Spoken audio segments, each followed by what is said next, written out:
This episode of The Other Side of Darkness is dedicated to the memory of Julee Cruise and Philip Baker Hall, who were both greatly responsible for making Twin Peaks and Seinfeld so unforgettable.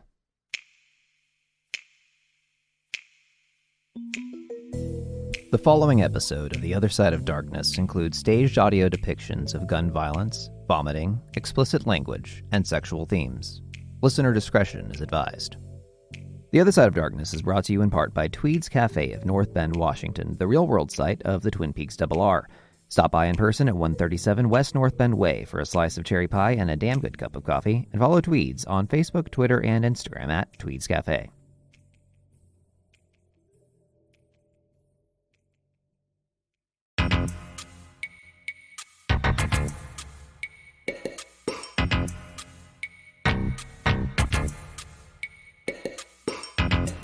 Welcome to The Other Side of Darkness, an episodic Seinfeld parody story that follows Jerry, George, Elaine, and Kramer on a dark and mysterious journey inspired by the work of David Lynch. The Other Side of Darkness is produced by Sign Peaks. I'm Jesse, also known as Sign Peaks, your host and narrator. You're about to listen to part 3 of The Other Side of Darkness. If you haven't listened to parts 1 and 2 yet, go back and do that first. And if you enjoy the show, do what you can to help spread the word. Share a link on Facebook or write us a review on your podcast app, and don't forget to subscribe. We are not even halfway through this story, so there is much more to come, and I don't want you to miss it. Stay tuned after the show for this week's musical guest, Lula Is In Trouble. Now please enjoy Seinfeld, The Other Side of Darkness, Part 3. The human heart yearns for adventure. We seek to satisfy it in many ways. Meeting a stranger, pursuing knowledge, solving life's mysteries. We long to go beyond the walls of what is known, to tame the wilderness and bring light to the dark. But there is a kind of darkness that cannot be made light, a mystery that cannot be solved, a stranger that remains strange. Sign Peaks presents Seinfeld, The Other Side of Darkness, Part 3, The Stranger. Tonight on Fright Night Theater, Jerry's apartment, late night. Jerry lies on the couch, half asleep. Flaming globes of and musical guests. Criticizing Priest in an execution scene was later cut. Yeah. But I got a phone call one day, and I pick it up. And, all right, John, this is good. I just got to tell you, you did great work on that movie. But we What the hell was that? really good. Jerry gets up and walks to the window.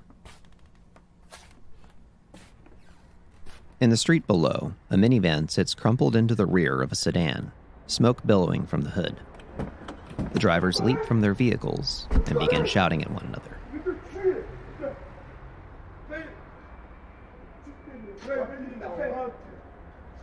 Jerry cracks an amused smirk as he watches from his window. Suddenly, the first man pulls out a gun. Jerry's smirk disappears. The second man raises his hands, backs away slowly, and gets back into his van. Then, the first man drops his gun and falls dead in the street, blood streaming from his head. A bystander screams and falls to the sidewalk, her chest bleeding from the second shot. The driver of the minivan pulls the car into reverse, backs away from the sedan, and speeds off, running over the body of the first man with a sickening crunch. An elderly man runs out from a nearby apartment building. Jerry's neighbor, Sid, who has been parking cars on this block for decades. He runs to the innocent bystander who is quickly bleeding out. Oh, God. Sid lifts the woman into a sitting position. She begins to vomit blood. Jesus. Help! Call an ambulance. Oh, Jesus, God, please. Neighbors step out of their homes and form a crowd around the scene. A young man runs in to help. Here, help me lift your feet. We need to get blood to the head.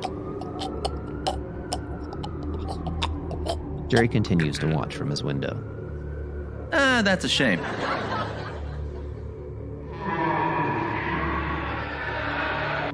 He steps away from the window and walks to the bathroom.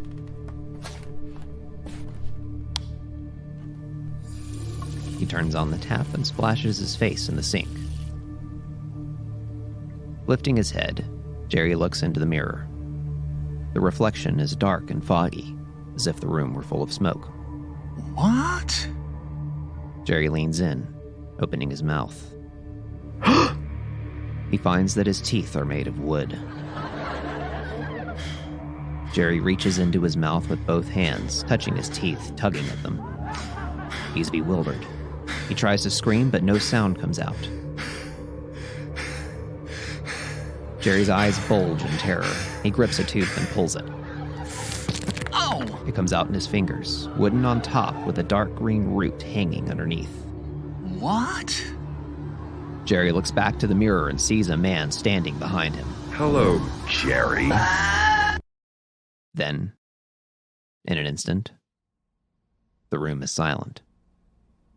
Jerry's reflection is once again as it should be.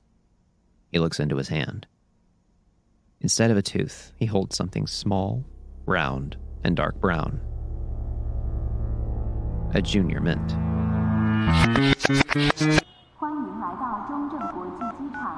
Welcome to Chiang Kai-shek International Airport.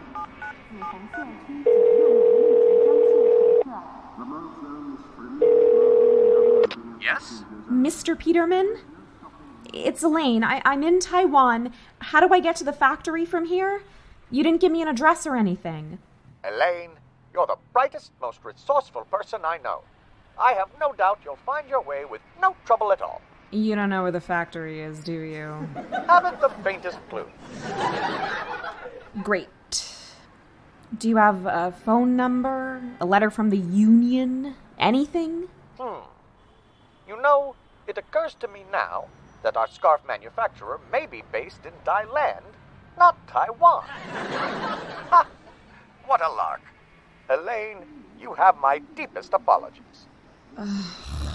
Fine. What do I do now?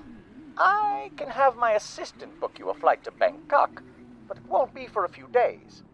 I've given Miriam the rest of the week off to tend to a private matter. Oh, God. Yes, a urinary tract infection, and a bastard at that. Elaine, you'll have to find a hotel in the meantime. How's your Mandarin? I'll figure it out. Mr. Peterman, just tell me one thing. The woman in your dream? Yes, Elaine? Was she my mother? Elaine, your intuition springs from a fount of deep and ancient wisdom that flows within you and all around you. You are now, more than ever before, deeply and irreversibly connected to the infinite heart of creation. That connection will serve you well on your journey. Ah, that's my stromboli. Take care, Elaine. I'll be in touch soon. Peterman!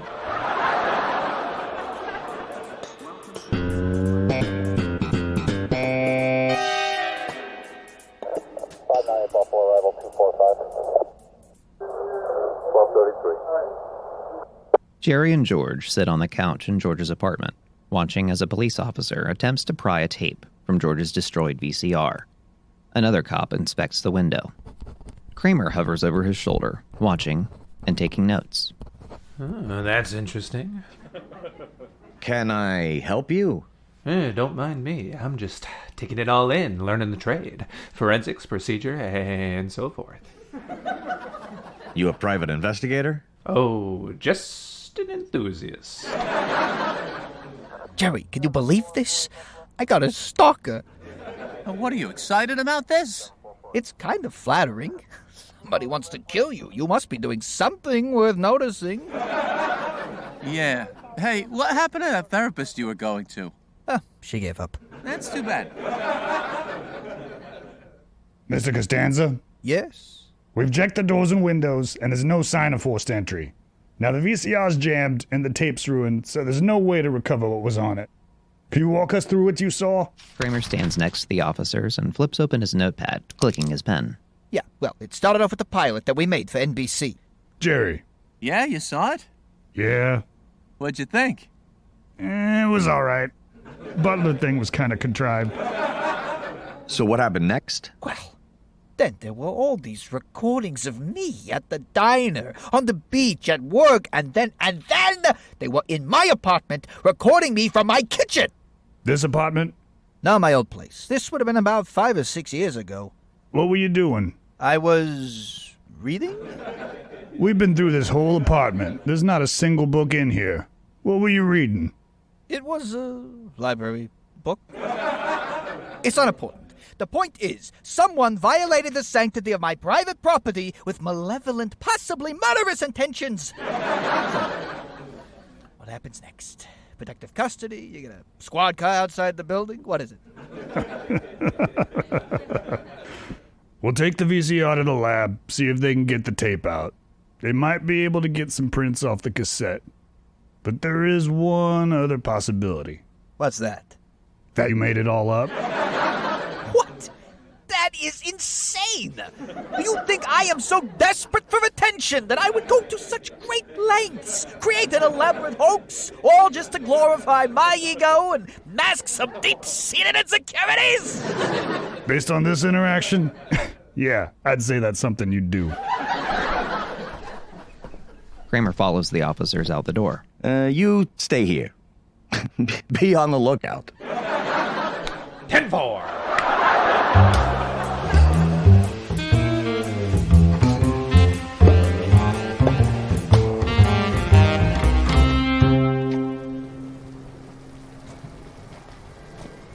Elaine walks down a busy Taipei street in a heavy downpour, dragging her suitcase and struggling with an unfolded map.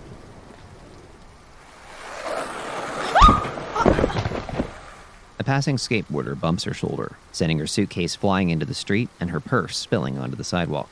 Hey! Jackass! Drenched in rain, Elaine begins to gather her belongings.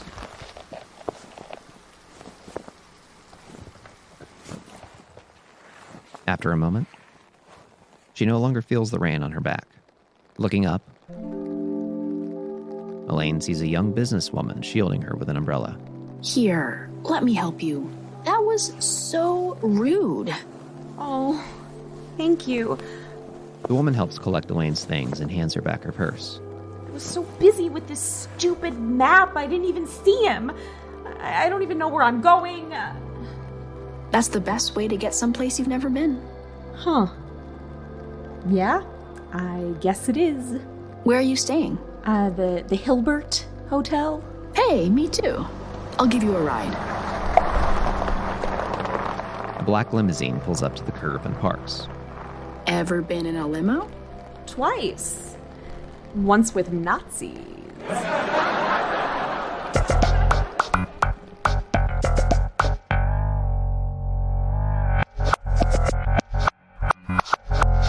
Jerry, George, and Kramer browse the magazine stand at a bodega.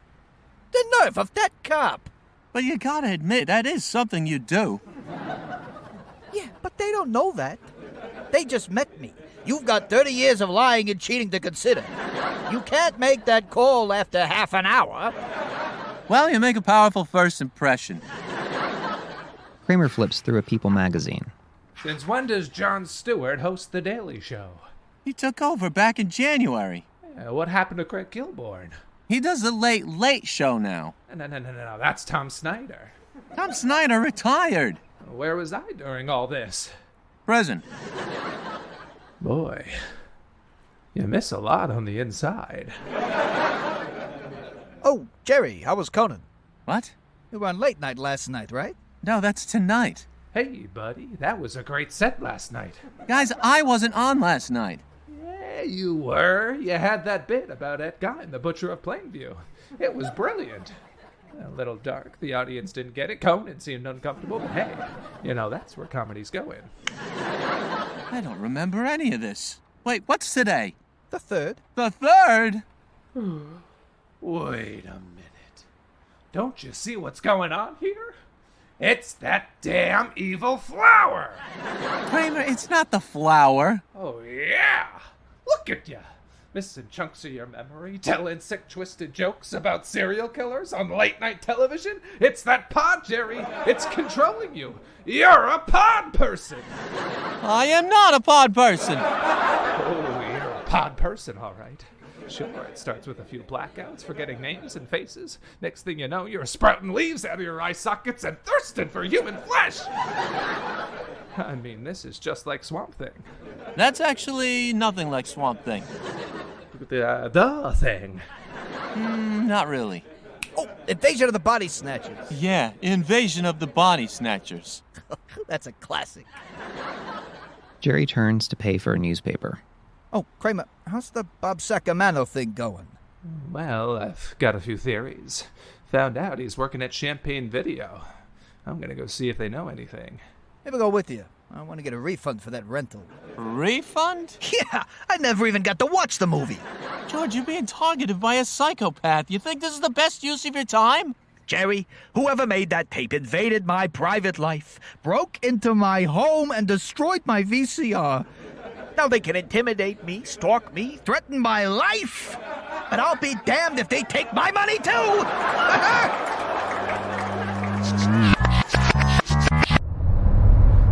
Elaine stares out the limousine window as the car passes through the streets of Taipei. Thanks again for the ride. No problem. So, what are you doing in Taiwan? Waiting on a UTI to clear up. What? Not mine. Someone else's. You could have just said work. Work? What about you? I'm here for a meeting. I'm an importer-exporter. Really? What do you import? Citrus extract, grapefruit, some lemon. And what do you export? Diaphragms. Hey, are you in a hurry? No. Why? I was gonna stop for a drink. There's a great spot around the corner. Do you like schnapps? I've been known to drink a schnapps or two.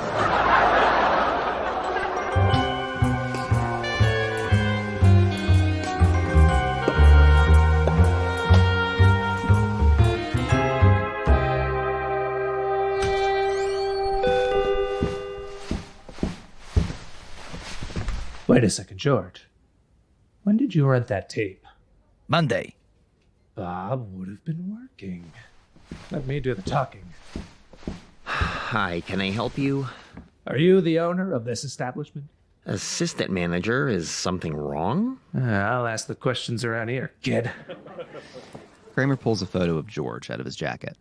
Do you recognize this man? Him? Yeah, that's right. Yeah, he came in here Monday, rented a tape. Kramer pulls out the VHS case for Rochelle 2. This tape? Yeah. And did you personally handle this transaction? No, it was the new guy. Look, are you a cop or something? Oh, they wish. No, I'm the guy they call when the rules get in the way. Now, you listen to me, Buster. You can either start talking, or I could take you downtown and introduce you to some of my friends. You catch my drift? Now, tell me about this new guy. Well, it was his first day, last day too. We quit right after his shift. Ah, and did this man's name happen to be Bob Sacamano? No. That's what? Yeah, his name wasn't Bob, it was Billy. Billy? Billy who? Mumfrey. Billy Mumfrey?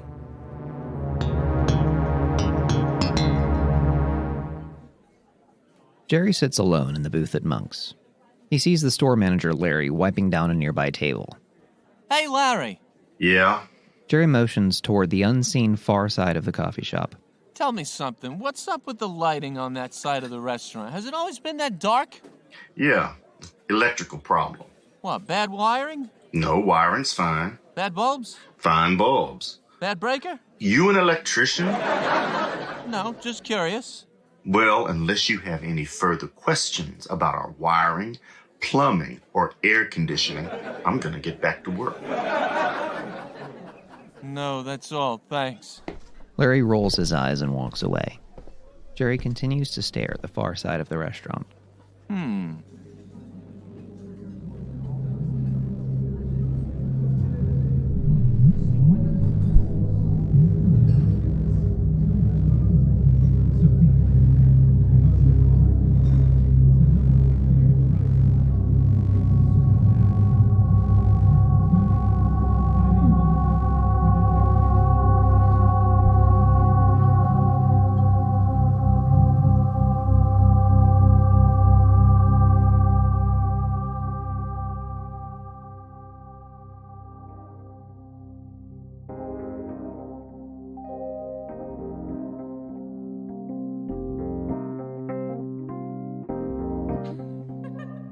So then Kramer, he's the lanky one with the hair like a racer head. He comes out with this giant cage full of doves, and I have to tell him that the car is gone. Wait, is he the one you dated? No. That's Jerry. Although Kramer has seen me naked. Twice if you count my nipple. No kidding. How did that make you feel? What? When your friend saw you naked. Oh, humiliated. It was terrible. Why? What do you mean? Well, so what if he saw you naked? What's the big deal? Well, you know, it's a very private thing. Have you always been ashamed of your body? Excuse me? You shouldn't be. You're very attractive. Well, thank you. The woman reaches out and touches Elaine's arm.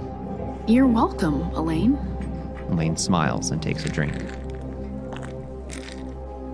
When she puts down her glass, her smile fades. I don't think I ever told you my name. Did I? Sure you did. Elaine Marie Bennis. When did I say my name? We've met before. No, I don't think we have. It was years ago. Where? Baltimore. Before your sister got sick. Are you sure? Of course, it hasn't happened yet. What? You'll see. The woman reaches inside her purse, withdrawing a small figurine of the Bodhisattva Guanyin. Do you know who this is? No. The woman smiles, placing it back in her bag.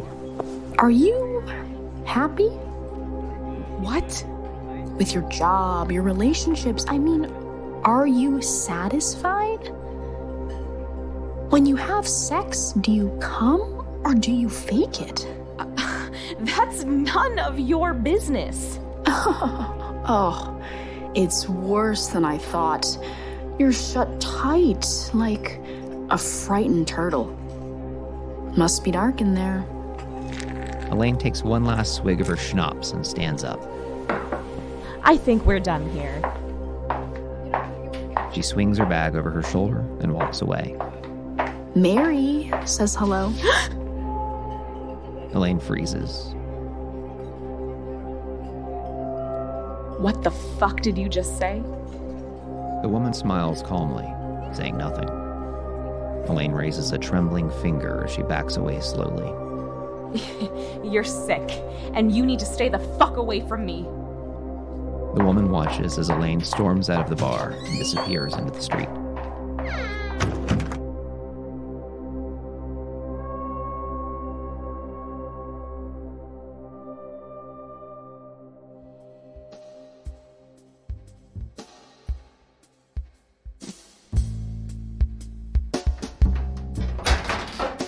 George and Kramer watch as the clerk opens an employee's locker in the back room of the video store.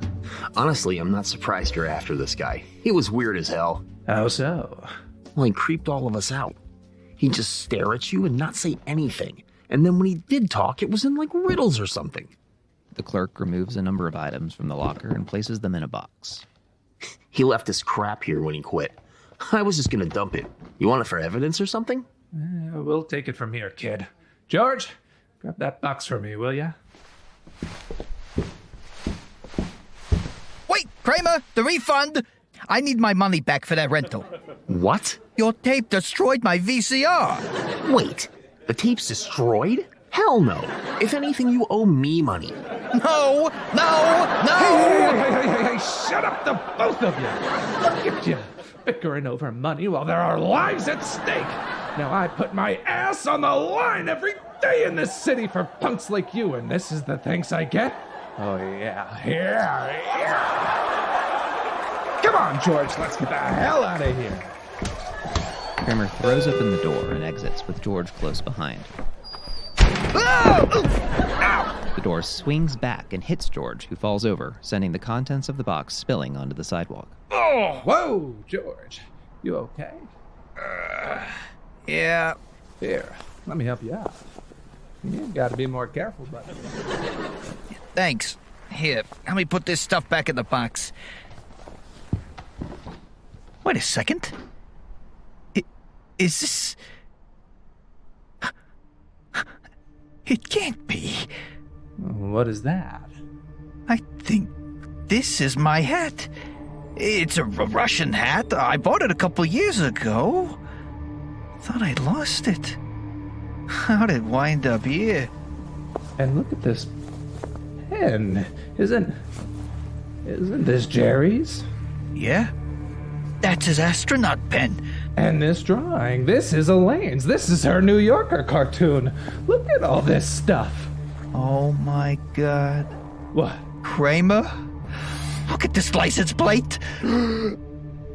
Ass man. Who the hell are we dealing with here?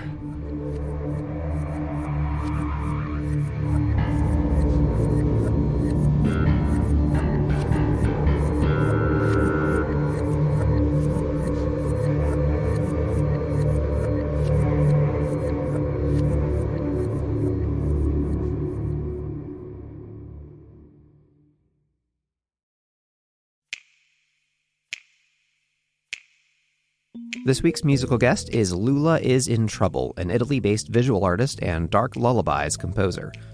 Lula says you can find her inside a dream or by following @LulaIsInTrouble on Twitter and Instagram. Now, here's Lula Is In Trouble with her song Lost Highway Motel.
The Other Side of Darkness is voiced by Michael Scudieri as Jerry, Ethan Dragon as George, Beth Mirahver as Elaine, Mike Dowd as Kramer, Colin Keating as Patrick Edwards as Officer 1, Ryan Paul as J. Peterman and Officer 2, Derek Ratliff as Sid and Larry, John Coen as Video Store Clerk, and Olivia Popp as Tzu-ching. Additional voices by Doug Eberle, Caleb Brown, Richard Penner, and Victoria Minchala. Music by Cody McCory, Patrick Edwards, Ivor Bowitz, Matthew McAlvin, Fletcher Alexson, Jake Bowman, Caleb Churchill, Patrick Mahan, Carla Salingray, and Robert McDonald. Sound effects downloaded from freesound.org. Laughter sound effect by Jay Zazdarek under a Creative Commons Attribution 4.0 International License. If you enjoyed today's episode, leave us a positive rating and review on your podcasting app. You can follow Sign Peaks on Instagram, Facebook, Twitter, and TikTok, and we've also got a Facebook group you can join. Just search Sign Peaks, 2 words, on Facebook. And you can also visit our store at signpeaks.threadless.com for merchandise. 50% of proceeds for the month of June will be donated to Moms Demand Action for Gun Sense in America. And if you'd like to support this series, you can visit patreon.com/signpeaks to get early access to episodes and exclusive merchandise. All links mentioned can be found in this episode's show notes. Thanks for listening. If you enjoy this podcast, you might also enjoy Watching Owen Wilson, the first podcast dedicated entirely to everyone's favorite catchphrase-loving comedic actor. Hosts Jake Menez and Michael J. Teeter make their way through Owen Wilson's entire filmography, rating each movie, counting each wow, and bringing in guests in an effort to befriend Owen Wilson himself. Find Watching Owen Wilson on Apple Podcasts, Spotify, Audible, and at watercooler.com. You can also listen to Mike Dowd, the voice of Kramer on this podcast, on his own podcast, Welcome to Twin Speaks. That's Twin Speaks with an S. Here's Mike and co-host Janine with more.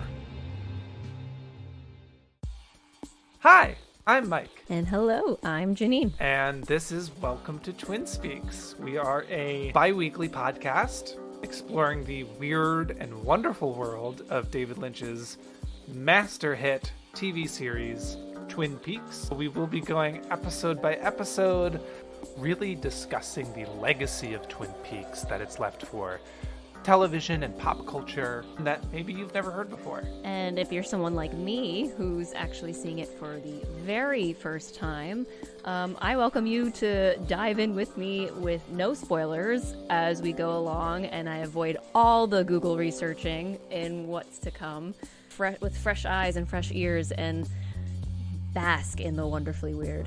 Yes, and if you've seen the show before, you can see it through the first time through Janine's eyes. It'll be like you're watching Twin Peaks for the first time. So grab a cup of joe, grab some donuts and some cherry pie, and join us on Spotify or wherever you get your podcasts. And welcome to Twin Speaks.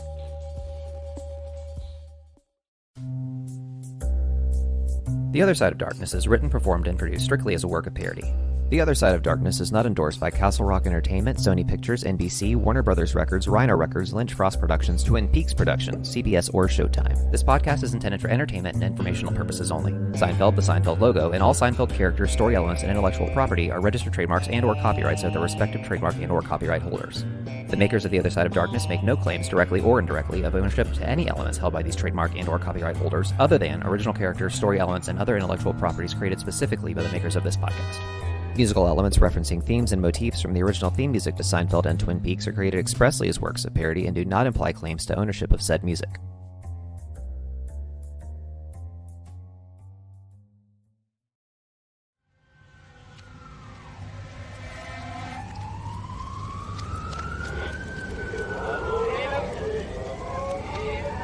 No, coś. No, gdzieś.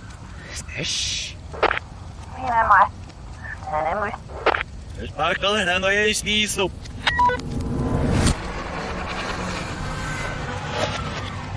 Oh, remember. Nemo one name. Wish. Oh, I don't know. There is my hair. Net my saga. Ranger. Yeah. Zero deal with initiate up by a mob. So I don't have to see zero figure. Maar het is nog wel veel in de hemels begint.